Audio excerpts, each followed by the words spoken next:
चलिए सभी साथी क्लास में फटाफट जुड़ जाएंगे।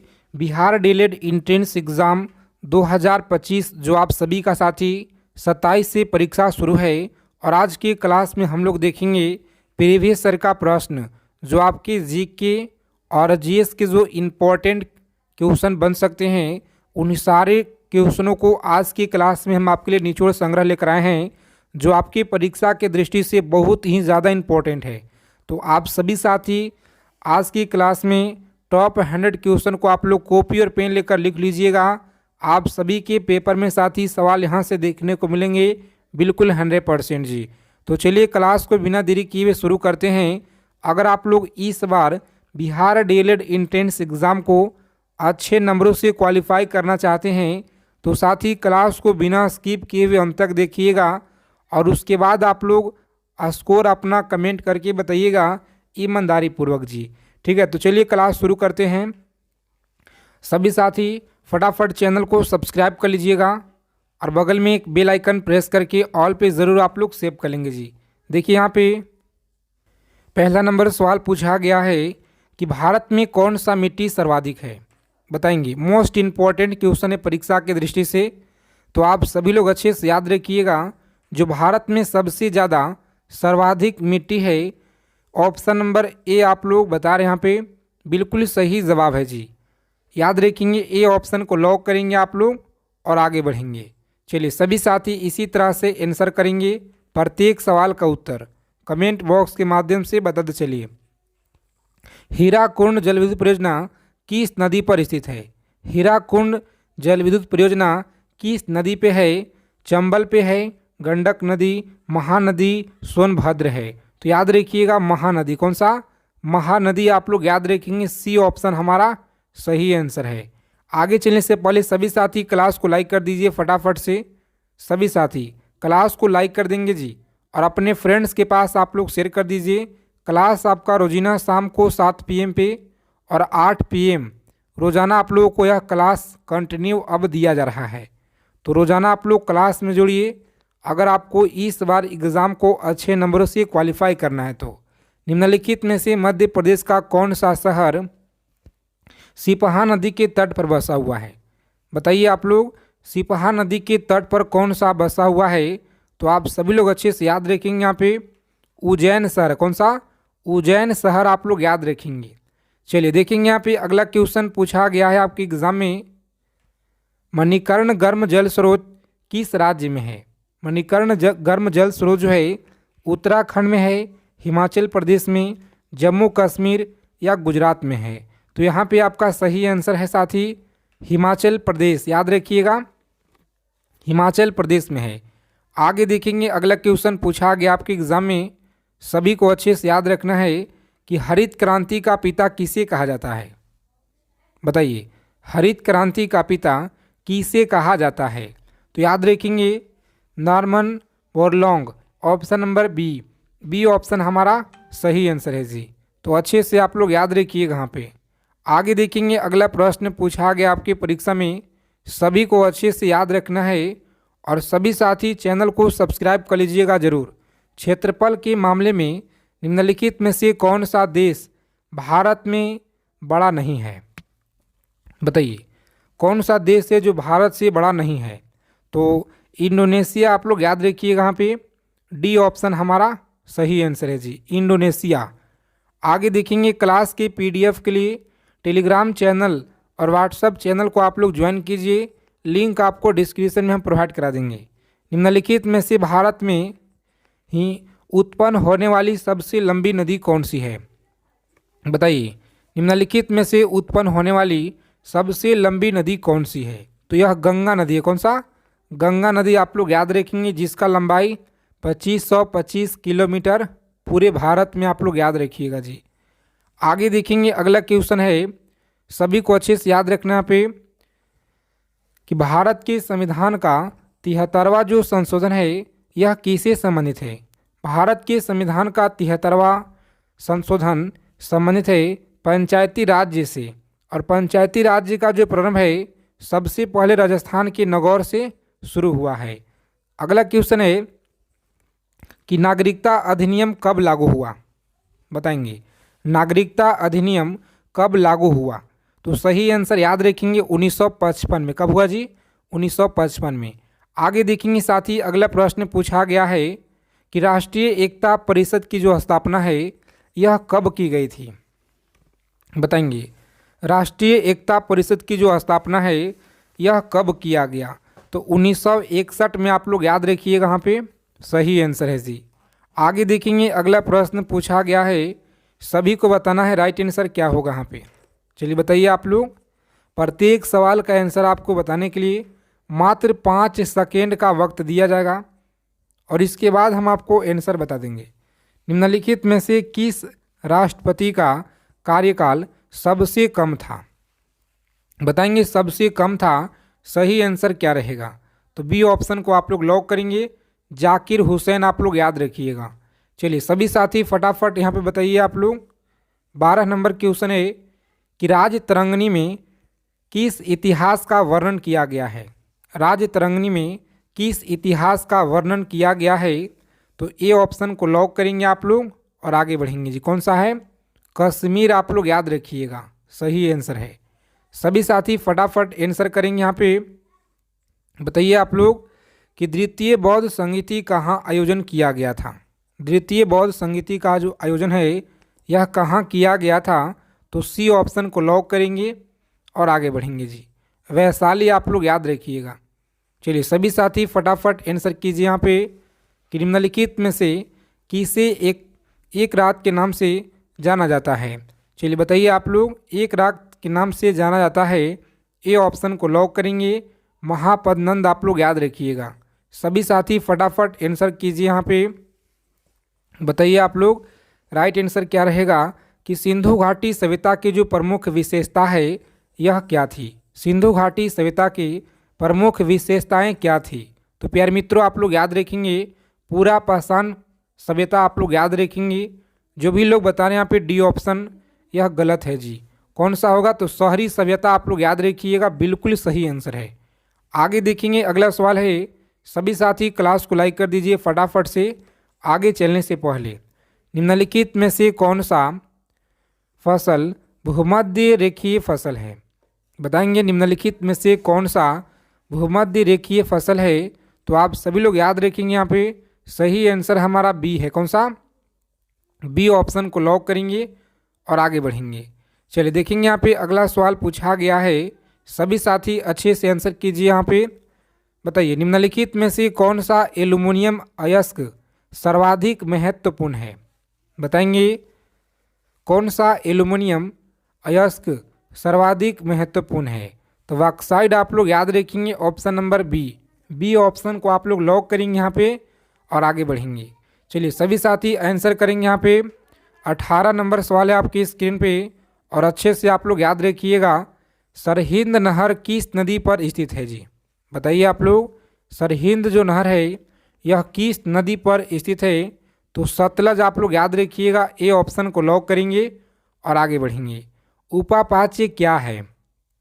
चलिए बताइए सभी साथी उपापाच्य क्या है? तो जो भी साथी यहाँ पे बता रहे हैं ऑप्शन नंबर सी ऑप्शन को लॉक करेंगे आप लोग और आगे बढ़ेंगे जी। चलिए सभी को बताना है यहाँ पे। अगला सवाल पूछा गया है कि भारत में बॉक्साइट का सर्वाधिक उत्पादन किस राज्य के द्वारा किया जाता है? बताएंगे भारत में जो बॉक्साइट है सर्वाधिक उत्पादन किस राज्य के द्वारा किया जाता है? तो प्यारे मित्रों आप लोग याद रखिएगा, यह सवाल आपके बिहार डीएलएड एंट्रेंस एग्जाम में पिछले बार भी यह पूछा गया है जी। लॉक करेंगे ए ऑप्शन को, उड़ीसा और आगे बढ़ेंगे। सभी साथी चैनल को सब्सक्राइब करके बगल में बेल आइकन प्रेस करके ऑल पे ज़रूर आप लोग सेव कर लेंगे और क्लास को आप लोग अंत तक देखिए। अगर आपको इस बार एक सीट पक्का करना है तो देखिए भारतीय वन जीवन में फ्लाइंग फॉक्स क्या है? तो साथियों आप लोग याद रखिएगा, यहाँ पे ए ऑप्शन को लॉक करेंगे, चमगादड़ याद रखिएगा। चलिए देखेंगे यहाँ पे अगला सवाल है, सभी को आंसर करना है फटाफट से। बताइए आप लोग, फोबोस और डायमोस निम्नलिखित में से ग्रहों में से किसके प्राकृतिक उपग्रह है? तो मंगल का उपग्रह आप लोग याद रखिएगा, सही आंसर है जी। आगे देखेंगे अगला क्वेश्चन पूछा गया है कि मरुभूमि राष्ट्रीय उद्यान किस प्रदेश में है। मरुभूमि राष्ट्रीय उद्यान किस प्रदेश में है, तो ए ऑप्शन को लॉक करेंगे, राजस्थान में आप लोग याद रखिएगा। चलिए सभी साथी आंसर करेंगे फटाफट से। घाटी गांव वन्यजीव अभयारण्य किस प्रदेश में है, बताएंगे घाटी गांव वन्यजीव अभयारण्य किस राज्य में है, तो सही आंसर याद रखेंगे मध्य प्रदेश। कहाँ पे है जी, मध्य प्रदेश आप लोग याद रखिएगा। चलिए देखेंगे यहाँ पे साथी पूछा गया है 25 नंबर सवाल है कि बांधवगढ़ राष्ट्रीय उद्यान किस प्रदेश में है। बांधवगढ़ राष्ट्रीय उद्यान आप लोग याद रखिएगा मध्य प्रदेश में। कहाँ पे है जी, मध्य प्रदेश आप लोग याद रखिएगा। प्रोजेक्ट एलिफेंट की जो शुरुआत है यह कब किया गया, बताइए आप लोग।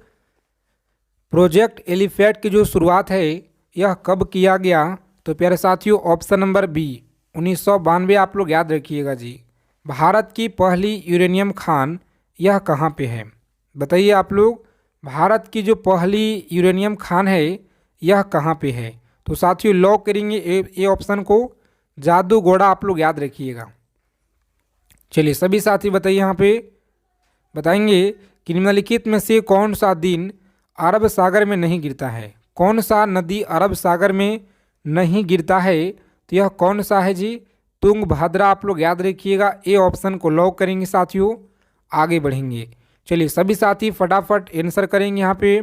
बहुत ही महत्वपूर्ण सवाल है आपके परीक्षा के दृष्टि से कि 2011 की जनगणना के अनुसार पहले भारत में सर्वाधिक लिंगानुपात कब जो है यह रिकॉर्ड किया गया था, बताएंगे कब रिकॉर्ड किया गया, तो जनगणना 1961 आप लोग याद रखिएगा जी। कब किया गया, जनगणना 1961 आप लोग याद रखेंगे, यहाँ पे सही आंसर है। चलिए सभी साथी फटाफट आंसर करेंगे यहाँ पे। 30 नंबर सवाल है आपकी स्क्रीन पे, बताइए आइंस्टीन को नोबेल पुरस्कार के लिए मिला, याद रखेंगे आप लोग ऑप्शन नंबर बी ऑप्शन को लॉक करेंगे जी, आगे बढ़ेंगे। चलिए सभी साथी आंसर कीजिए यहाँ पे, सही आंसर क्या रहेगा। 31 नंबर सवाल है आपकी स्क्रीन पे, और अच्छे से आप लोग याद रखिएगा। यदि किसी गतिमान वस्तु का जो वेग है 1.5 गुना बढ़ा दिया जाता है तो उसका गतिज ऊर्जा क्या होगा, तो याद रखिएगा उसका जो गतिज ऊर्जा है साथी 2.25 गुना हो जाएगा। कितना, 2.25 गुना आप लोग याद रखिएगा, सही आंसर है जी। आगे देखेंगे 32 नंबर सवाल है आपकी स्क्रीन पे। भीषण सर्दी में ठंडे देशों में पानी की जो पाइपें फट जाती है यह क्या कहलाती है, तो प्यारे साथियों आप लोग याद रखेंगे, ए ऑप्शन को लॉक करेंगे आप लोग और आगे बढ़ेंगे जी। चलिए सभी को आंसर करना है यहाँ पे। किसी द्रव के पृष्ठ तनाव का जो कारण है यह क्या कहलाता है, तो अणुओं के मध्य संसर्जक बल कहलाता है। बी ऑप्शन को लॉक करेंगे आप लोग और आगे बढ़ेंगे। चलिए सभी साथी यहाँ पे बताएंगे 34 नंबर सवाल है आपकी स्क्रीन पे कि निम्नलिखित में से कौन सा रंग जो है सम्मिश्रण दिन और रात के समय सर्वाधिक सुविधाजनक होता है, सुविधाजनक होता है, बताएंगे आप लोग सही आंसर क्या रहेगा, तो हमारा डी ऑप्शन सही आंसर है। कौन सा, डी ऑप्शन को लॉक करेंगे और आगे बढ़ेंगे। चलिए देखिए यहाँ पे पूछा गया है कि सूर्य की जो ऊष्मा है पृथ्वी पर कैसे पहुँचती है। सूर्य की ऊष्मा पृथ्वी पर कैसे पहुँचती है, सभी लोग याद रखेंगे विकिरण के द्वारा आप लोग याद रखिएगा, विकिरण के द्वारा आप लोग याद रखेंगे। 36 नंबर सवाल देखेंगे आप लोग याद रखिएगा अच्छे से। ध्वनि ऊर्जा को विद्युत ऊर्जा में परिवर्तित करने वाले यंत्र का क्या नाम है जी, तो याद रखेंगे सी ऑप्शन माइक्रोफोन आप लोग याद रखिएगा। चलिए सभी साथी आंसर करेंगे फटाफट से यहाँ पे। 37 नंबर सवाल है कि वायु की सापेक्ष आर्द्रता का जो मापन है एवं रिकॉर्ड करने वाला उपकरण कौन सा है, तो हमारा बी ऑप्शन है। कौन सा, हाइग्रोमीटर आप लोग याद रखिएगा।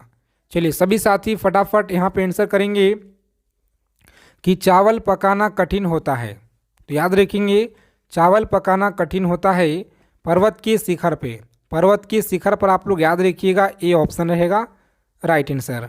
आगे देखेंगे अगला क्वेश्चन है कि निम्नलिखित में से कौन जो है पृष्ठ तनाव का परिणाम होता है। तो आप सभी लोग अच्छे से याद रखिएगा, यहाँ पे सही आंसर क्या रहेगा। सी ऑप्शन को लॉक करेंगे आप लोग और आगे बढ़ेंगे। कोशिका क्रिया आप लोग याद रखिएगा जी। चलिए सभी साथी बताएंगे यहाँ पे घड़ी के स्प्रिंग में भंडारित ऊर्जा क्या होता है। तो रासायनिक ऊर्जा, यहाँ पे जो भी साथी बता रहे हैं गलत है, स्थित ऊर्जा आप लोग याद रखिएगा। बी ऑप्शन को लॉक करेंगे। चलिए देखेंगे अगला प्रश्न, यहाँ पे याद रखिएगा जी, एंजाइम मूल रूप से क्या होता है। याद रखेंगे सी ऑप्शन रहेगा राइट आंसर, प्रोटीन आप लोग याद रखिएगा। चलिए देखेंगे अगला क्वेश्चन पूछा गया आपके परीक्षा में, बताइएगा शीतकाल की तुलना में ग्रीष्मकाल में अधिक मछलियाँ मरती है। सही आंसर है साथी सी ऑप्शन। चलिए आगे देखेंगे अगला प्रश्न पूछा गया है कि निम्नलिखित में से किस वर्ग के जीव जल्दी प्रजनन करते हैं। तो सही आंसर है ऑप्शन नंबर सी, बैक्टीरिया आप लोग याद रखिएगा। आगे देखेंगे 44 नंबर सवाल आपकी स्क्रीन पे है, पोर्टलैंड सीमेंट का जो आविष्कार है यह किसने किया था। तो साथियों याद रखेंगे सी ऑप्शन को लॉक करेंगे और आगे बढ़ेंगे। चलिए देखिए यहाँ पे 45 नंबर सवाल आपकी स्क्रीन पे है, 1857 के विद्रोह के समय भारत का गवर्नर जनरल कौन था। तो याद रखेंगे भारत का गवर्नर जनरल था लॉर्ड कैनिंग, आप लोग याद रखेंगे सी ऑप्शन। आगे देखेंगे पूछा गया सवाल आपके परीक्षा में, सबसे पहले गृह गति नियम का निरूपण किसने किया था। तो याद रखेंगे आप लोग सही आंसर है बी ऑप्शन को लॉक करेंगे आप लोग और आगे बढ़ेंगे जी। बी ऑप्शन हमारा सही आंसर है। किस प्रदेश में ब्रिटिश के विरोध बिरसा मुंडा का संचालन हो रहा था। तो इस प्रश्न का आंसर आप लोग कमेंट करके बताइएगा, देखते हैं कितने लोग सही जवाब दे पाते हैं। तो अगर आप लोगों को क्लास और क्वेश्चन अच्छे लगे, क्लास को लाइक करेंगे, चैनल को जरूर आप लोग सब्सक्राइब कर लेंगे साथी।